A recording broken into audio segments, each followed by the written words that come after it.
Hi guys! Welcome to MomZ. Today we are going to make a delightful treat to satisfy your cravings for a brownie but in a cookie form. It is moist, soft, and chewy and perfect for any time of the year. We call it Chocolate Crinkle Cookies. Let's make it!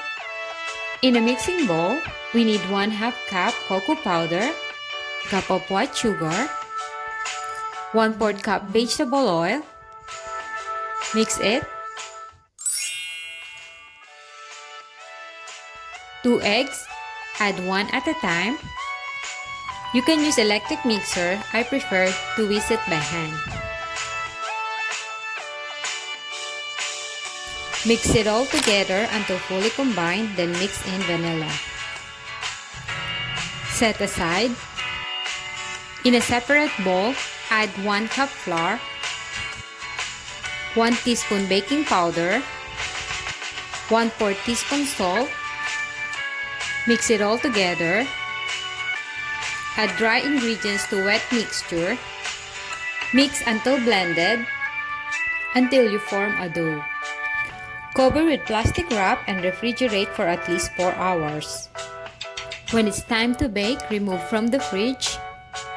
Scoop 1 tablespoon of dough and shape until you form a circle. Repeat the process until you use all your dough. Put it all in a baking tray with parchment paper. For this recipe, I made 24 pieces. Roll and coat generously with powdered sugar.